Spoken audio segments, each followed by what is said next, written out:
miso. Ayan yung ating kamyas. Mustasa natin, nandito na rin.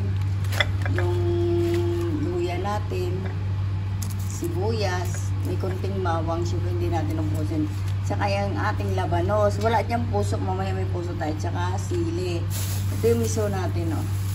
Syempre hindi mawala yung ating isda na torsilyo. Ang tawag dito torsilyo sa probinsya. Ang tawag dito yung itong isda na to. Sa barakuda pag sa probinsya naman yan, torsilyo. O, magpiprito tayo, piprito natin to ng ano, dyan sa kalan natin. Kasi bago nating miso. Okay? Tapos kulang pa dyan mamaya patis. Papakita lahat na yung mapakukin yung sangkap niya. O, lalagyan na lang natin ng asin. Piprito na natin. Para bago natin igigisa sa miso. Para may kunting alat-alat na. Ngayon, piprito na natin yan. Kumuha na tayo ng pangkulit.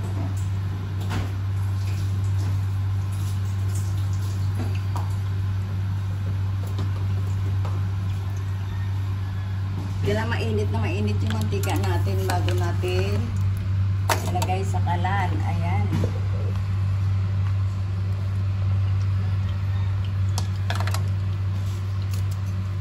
Tignan mo yung yan, ganyan. Tapos magigisa na tayo para mamaya ilalagay na lang yung mapakukulit sa ano yan, sa kawali na isa. Magigisa tayo ng iba hindi ko pinagdada na isang prito lang pa. Ganyan yan. Yung ating gusto ko yung pagka-miniso kaya may konting prito. Balikan natin. Balikan rin na natin.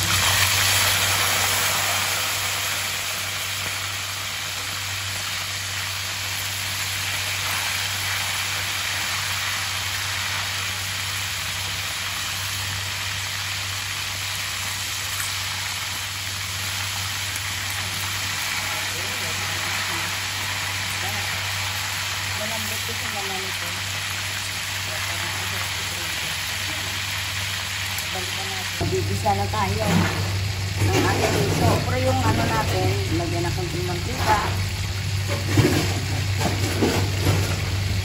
Saka yung luya. Siyempre na natin yung luya. Ako pag nag-miso ako may luya. Tayin ko lang sa mga ano. Lagyan natin yung bawang. Lagyan na natin yung ating sibuyas. Wala yung ating miso. Yung mapakasin niya, maraming miso yan. Sabay niya pag ano, pag isa.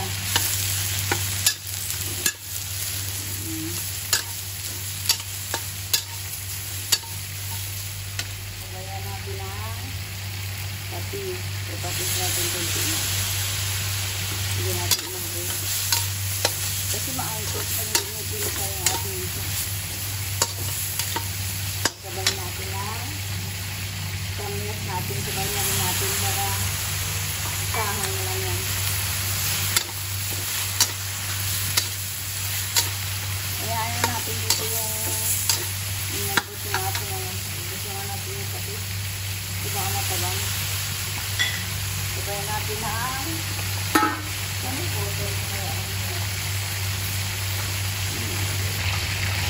Lagyan na natin ng water.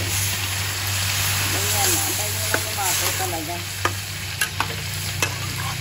Antayin na malusak pati yung miso natin. Ay, yung ano natin kamyas.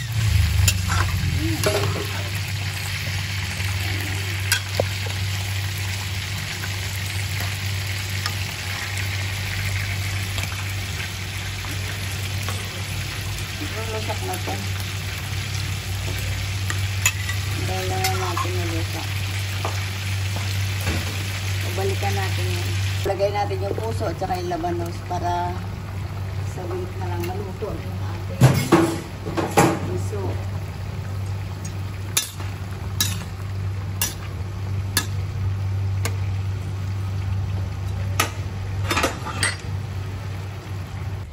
Okay na yung ating sabaw ng miso.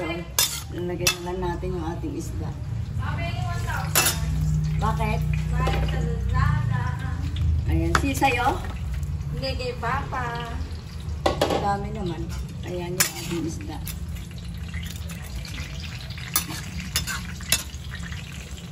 Ito hindi mo kuha na. Kaso parang... Wala siya, bubaba siya. O, balikan natin. Lalagay na natin yung mustasa. Sabay na rin natin yung sili natin yan. Okay na yung ating sinigang sa miso ni Mapa Cooking.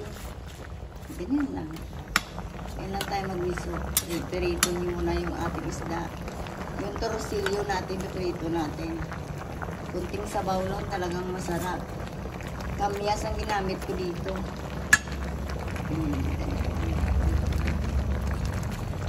Okay na yan. Pagka anong yan yung ating mustasa ito. Ayan.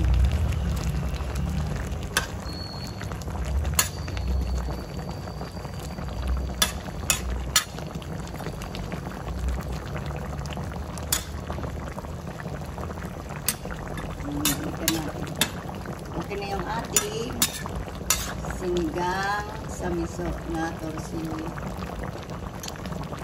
Tikman ko nga. Kunting alat na lang. Kunting asin. Ayan, asin natin. Okay na to. Okay na yung lasa. Like and subscribe kay Mapa Cooking. Thank you for watching. Okay na yung ating sinigang sa miso. Thank you. Like and subscribe. Thank you for watching.